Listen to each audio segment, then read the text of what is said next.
Today we have Iniya Mahendran. She's a TIP student of Salem, and she has recently passed out and joined MBBS in SRMC. Welcome, Iniya. Thank you so much for having me. இன்னைக்கு வந்து we are going to discuss our early journey and school life, and Inia has achieved a number of things that even I could only dream of doing in my 12th standard. She has gone to Wharton and also Yale, and she's a innovator, and she has done her own TED Talk, and in spite of getting a lot of opportunities in US universities, she still stayed back in India, and she's decided to study MBBS here. So today we are going to go on in our journey and ask her why and what and how all this happened. Okay, Nia, let's talk about your early journey and school life. So you studied in Indian public school, which has international board as well as IGCSE. So how does it give you an advantage? இது எப்படி ஒரு அட்வான்டேஜாக இருந்தது உங்களுக்கு? From my young age, first I started out as a CBSE student. Then from my third grade, my parents shifted me to a school which had IB, which is International Baccalaureate. It's a little different from IGCSE. Mm-hmm. So from 6th grade to 12th grade, I studied in the Cambridge syllabus. So two things which definitely a lot of people will tell you about Cambridge is that one, it's a lot of application-based learning, and two, that it's very flexible. So let me elaborate a little bit about these points. So in our syllabus, we don't have any kind of memorization or rote learning.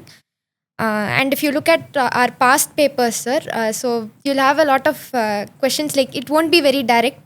A lot of the application-oriented learning comes from the way our exam papers are structured. Is the point I'm trying to Understand that.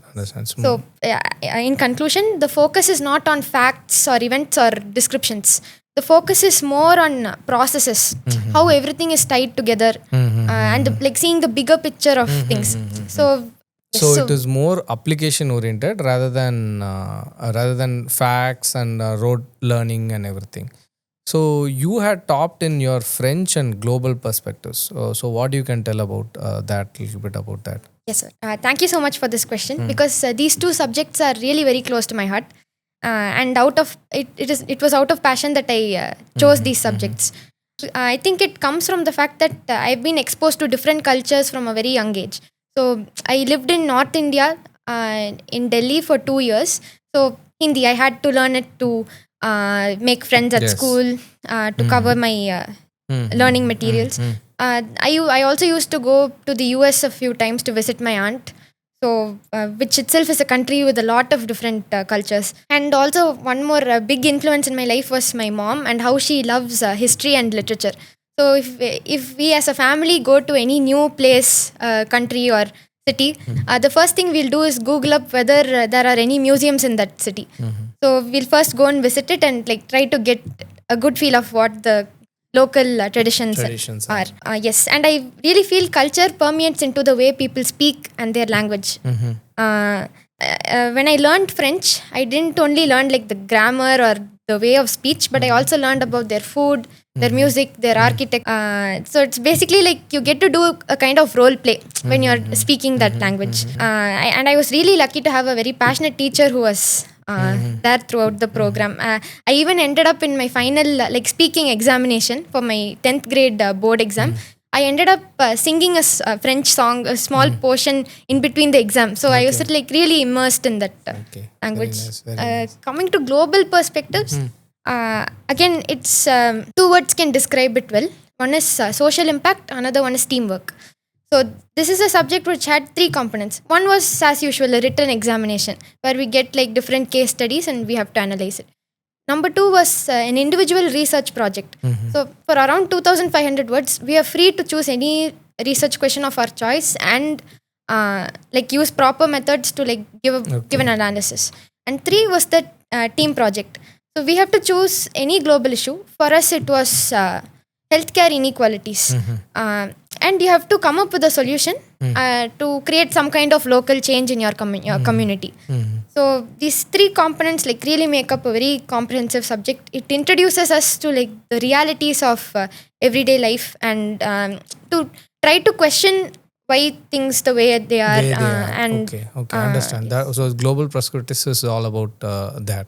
Like how did IGCSE helped you to apply to that, and in what way you were it was helpful?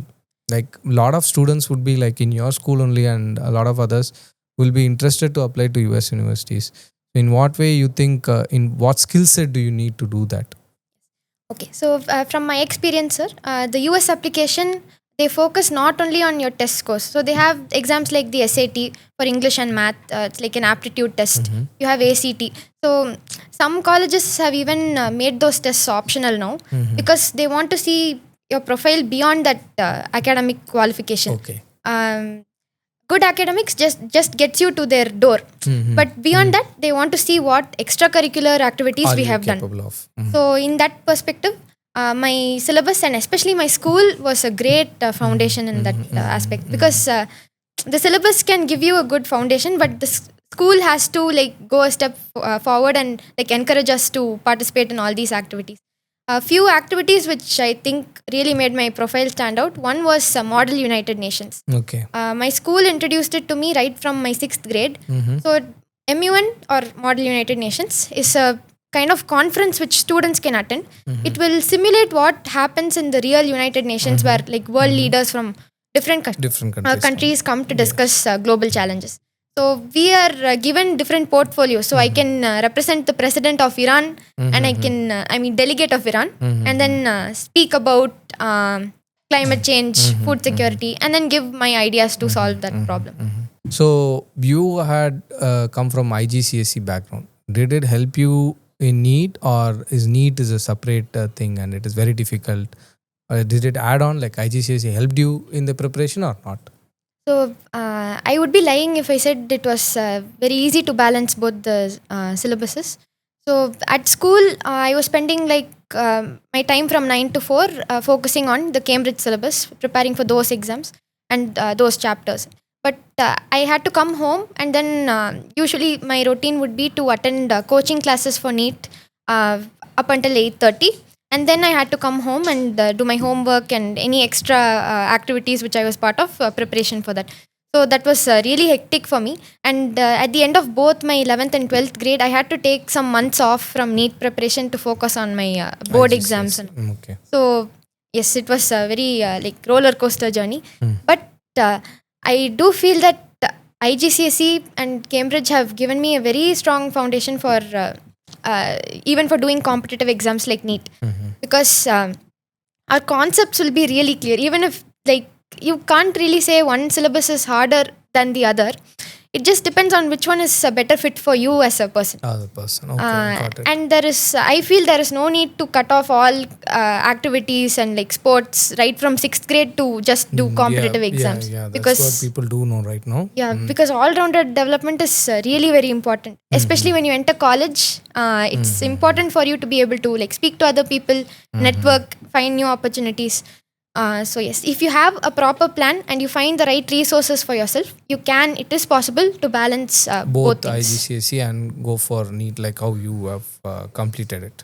So if somebody is doing IGCSE in 6th or 7th, and they are thinking of being a doctor in India, they don't want to go to US. So would you want them to still continue in IGCSE, or you want them to change to CBSE and continue with that? How would because you have finished your... So I myself have seen, sir, like a lot of my friends moving from Cambridge to CBSE when they come to like 8th grade maximum or 9th grade. But I would still say, if your goal is just to apply to Indian colleges and you just need the NEET score to get into a college, but to still like keep that US application as a sort of scaffold to like do all your activities. Because for me, even though like until the end we were unsure of whether I'll join in India or the US, we still believed in the ideology that the US application had, because we really connected with the fact that they want students to be holistically developed. Yeah.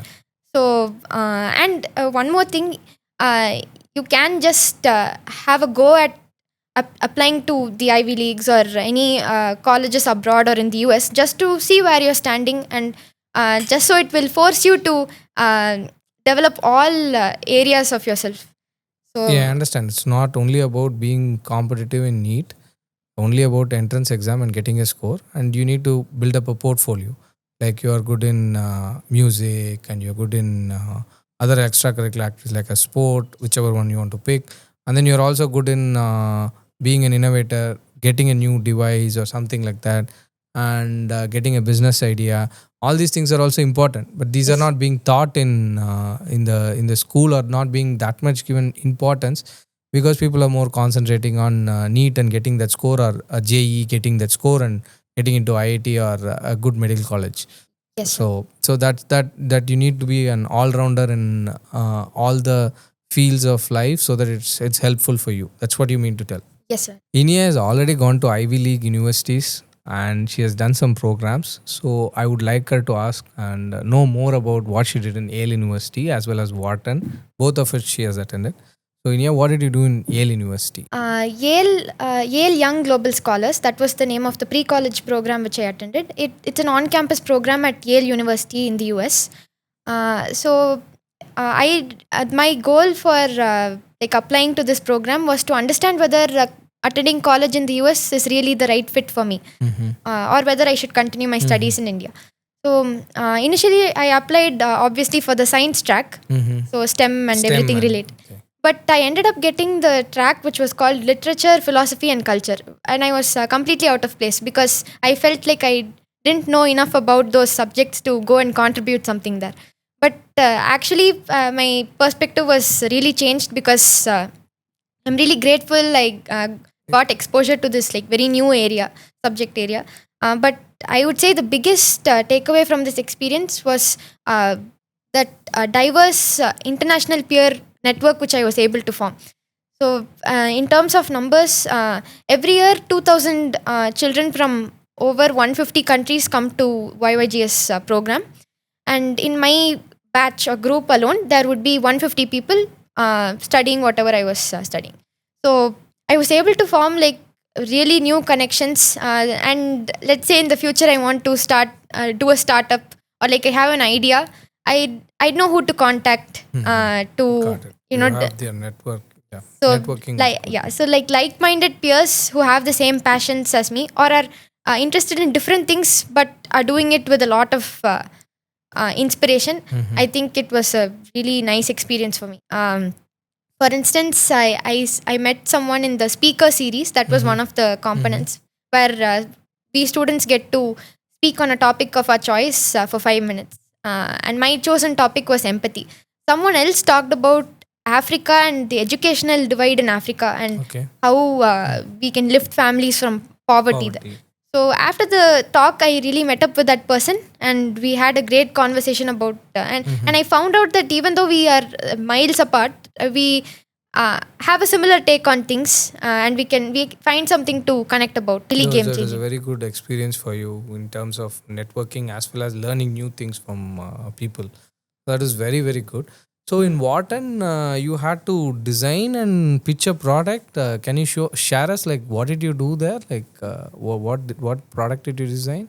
So we didn't go too much into the technicalities of things because the program was focused on design thinking and business strat. My team's idea, we were a team of 4 people from different time zones because we were connecting online. So our idea was first, let me start with what problem we saw from which we got the idea. I myself had gone a few months earlier to take an MRI scan, and I couldn't completely go through with the experience because I felt claustrophobic inside that huge machine. Our idea was to build an open MRI system, even though we knew there were a lot of competitors in the market, but we wanted to create something unique. So it was a simple idea. The patient would be lying on the table, and the scan would be like a donut shaped, and it would span across the length of that bed to scan the patient. And we also noticed that MRI scans tend to be very expensive and are not completely accessible in rural areas. So we came up with the idea of buying second-hand machines from hospitals at a cheaper cost and repurposing them to build the machine and other artificial intelligence related features. Thing was, we had to work with different team members, get their inputs, and I finally deliver it in the form of an elevator pitch. I understand that. So were you able to do it, or like still it went through the process, or the idea stage, and then did you go through the technical part and you build a prototype? No, I did not build an MRI. Okay. It's a good idea. It's a great idea. Yeah, but we did manage to secure the second most funding, not in real terms. I understand. But Yeah. That's still good. It's a good idea, So how do you plan to use these experiences in your MBBS? Because we all have done in India, and what do you think? In what way you think you will be able to use it? From all the international programs I've attended, I feel like I've learned how to network and like approach a new person and try my best to learn everything they have to offer. Yes. So in the Wharton Future of the Business World program, I learned something called to get smart quick. You have to talk to the experts. So if you want to create an idea for how you can make like a shopping cart better, you would go to the customers who are using it, and you would immediately get the thing which you want. Relevant inputs quickly. Yes. If you were to do a Google search and then do like a PhD program, you'll attain the same level of expertise. Yes. If true. you Just now we were talking about that actually. We were talking about how useful AI is.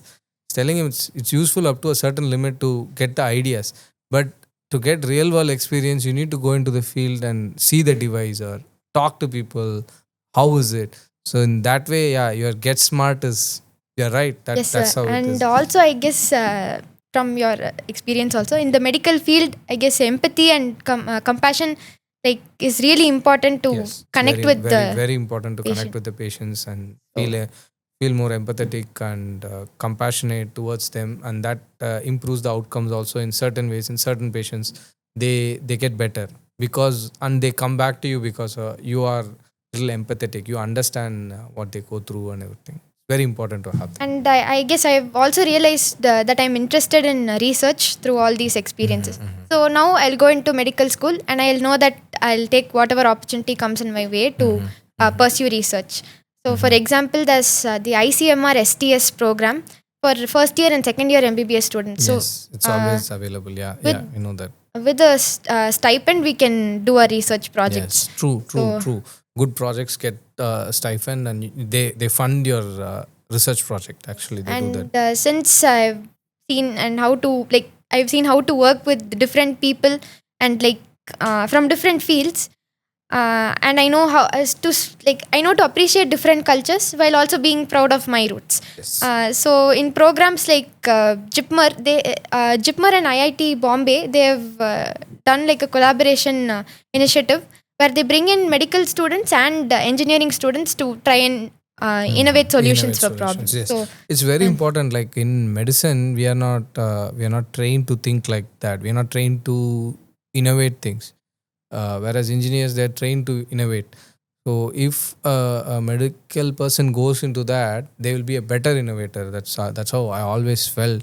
And going forward in future, definitely it will help a new technology to come up, a new device to come up. In that way, you can definitely use your knowledge and you can be better in your MBBS and as well as you go forward in life. Okay, Inia has given various talks and you are part of about this making a difference, MAD India. How did it start and what impact did you make? MAD is an organization which I came up with.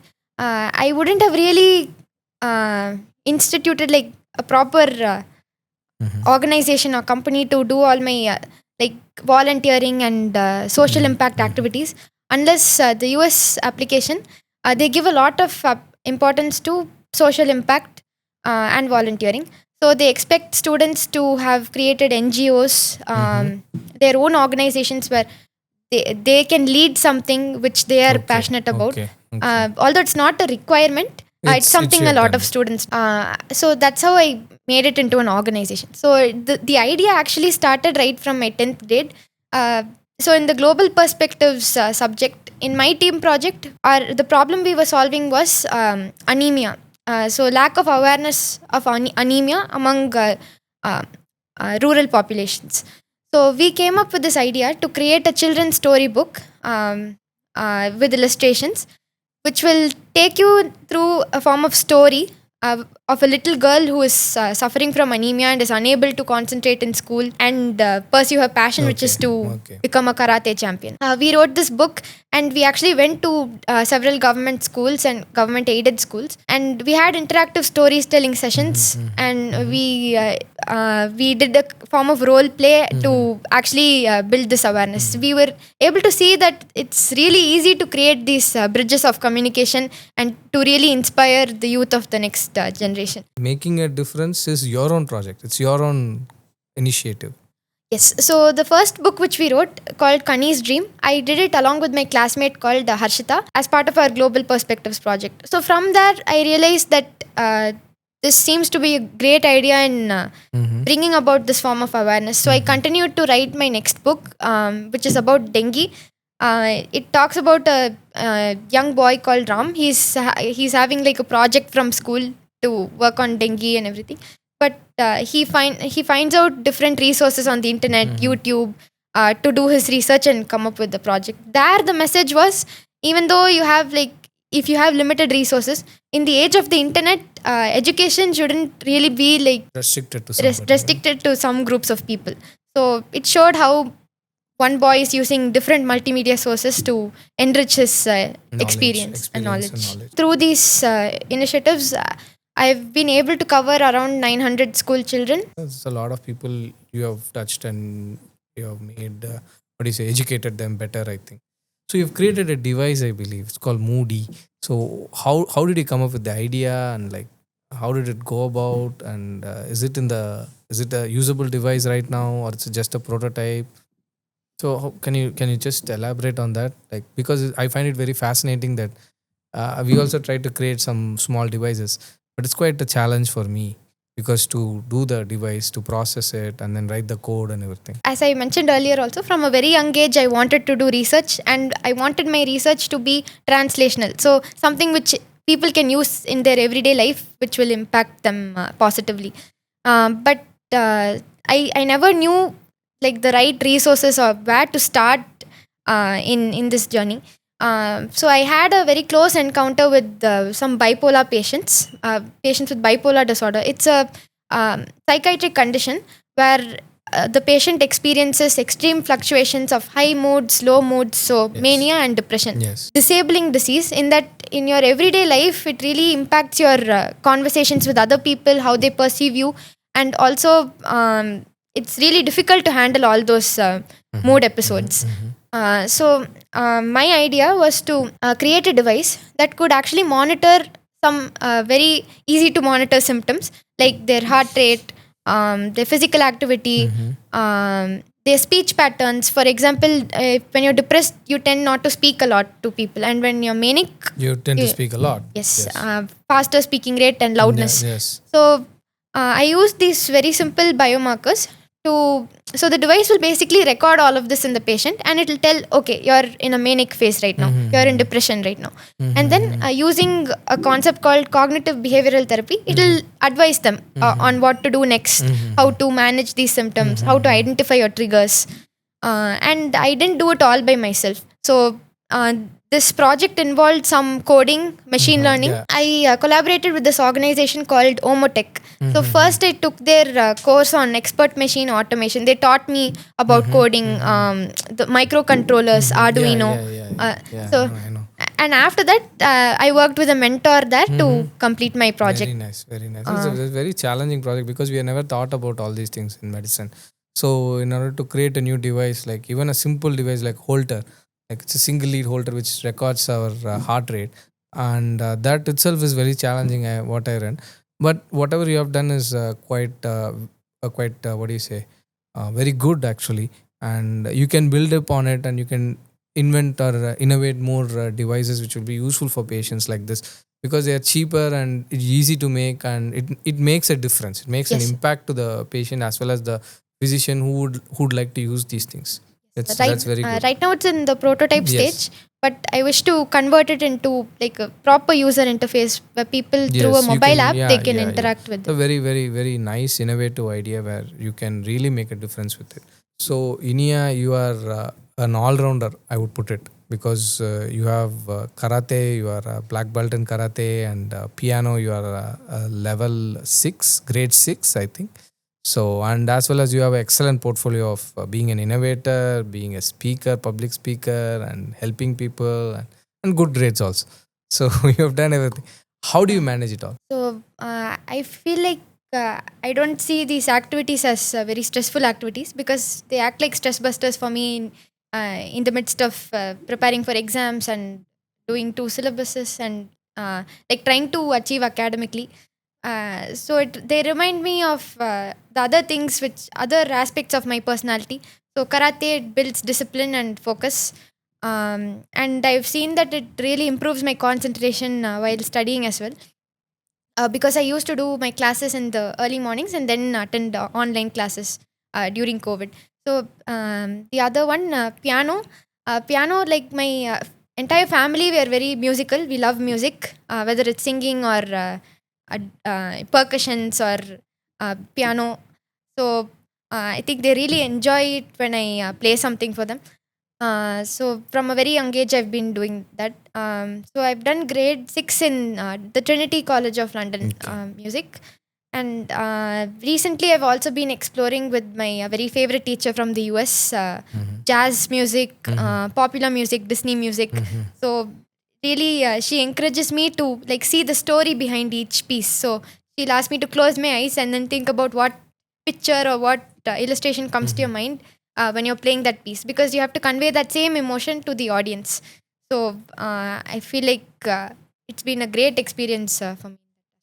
So, when you're stressed, which one would you choose? You would choose karate, or you'd go for piano, or you'd go singing? Yes, I try to make my own music to express how I'm feeling at that moment, even though I might not be very good at composing yet.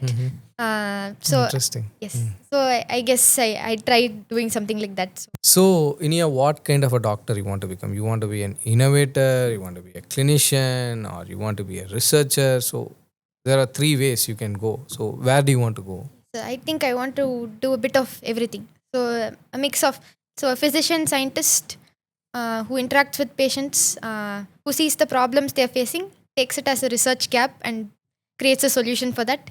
If it requires building or creating something new, then try to innovate within that space. So that's a very good question. So you are trying to be an all-rounder in that too, and that's how people should go on in their lives actually, because they'll give better inputs. They'll give better inputs, and you can build a better device. And even if you build a prototype, you can see it on your own patients whether it's helpful or not. That in that way it is you can get real-time feedback sometimes. Yes, That I is think more important. that's something which really influenced my decision of completing MBBS for 5 years and then branching out into innovation, Yes. engineering, Yes. public health. Yes, you can branch out after that also. That's also.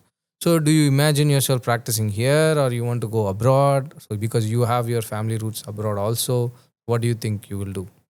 I think definitely abroad, I'll take advantage of the great educational opportunities I can get there.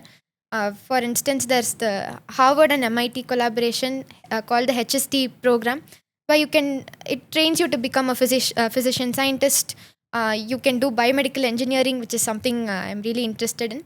So there are programs at Stanford where you can do an MD with a PhD, MD with the public policy, public health, entrepreneurship. So I think to satisfy my interest in different areas, I should not just stick to Yes, clinical medicine. You want to learn a little bit more about how to innovate, how to be an entrepreneur. That's also very important. But ultimately, I think I love being close to my family and my That's important. That's important. That's country. important. So I believe I can make a difference in Yes, definitely. where we are. So, how do you think Gen Z doctors are going to be different from our generation? We are millennials. Like, you have 2-3 generations, I think, no, in your family also. I think you're 3rd generation or 4th generation. So how do you think Gen Z doctors will be different from all the other generations that are there right now? I think I'm not really the person to represent Gen Z. I'm not like their voice or anything. Yeah, I understand. Just from your perspective. But yeah, so I think Gen Z really they understand the importance of, while they might be tech savvy and willing to incorporate new advances in AI and machine learning, they do understand the importance of empathy. At the end of the day, why a medicine is a profession which cannot, a doctor is a profession which cannot be replaced by AI, is because of the human connect and the human touch we can have and impact patients. So recently I've been interning at a few hospitals, and I've seen how consultants, they're able to create that safe space and that comfort zone for patients to come and ask doubts, to put all their worries aside.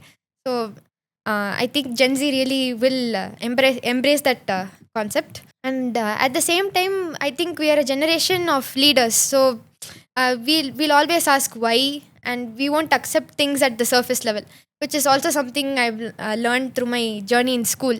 So even in classes, even if it's just a worksheet discussion, we'll make it a sort of debate space where we come up with new hypotheses, and we'll try to win over other people through our arguments.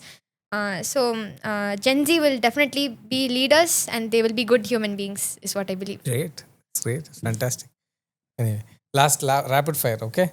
So, which is the first app you will open in the morning? I think it's WhatsApp. WhatsApp, okay. What's your dream specialization? What do you like to do? Right now, I'm really interested in oncology and immunology. Oh, okay. That's Might change. yeah, that's fascinating. That's fascinating. You're going to go to your hostel. What do you think is going to be the must-have item in your hostel? So there should definitely be a biryani place close to the hostel, because I love eating biryani. But jokes aside, I think everyone should have a musical instrument in their hostel rooms. Yes. That's fantastic. So, name one book, movie, or series that has influenced you. So it would be, in recent times, it would be The Breadwinner by Deborah Ellis. So actually, my mom ordered this for my brother, who's 9 years old. But I really enjoyed reading this book because should I give you a small intro? Please give me, tell us, what is it about? So it's about a young girl of around 11 years old. She's in Afghanistan with her family. So and this is happening under the Taliban rule. So basically, her dad is arrested by the Taliban for a reason, and there is no one in the family to go out, because women are not allowed to go without an escort.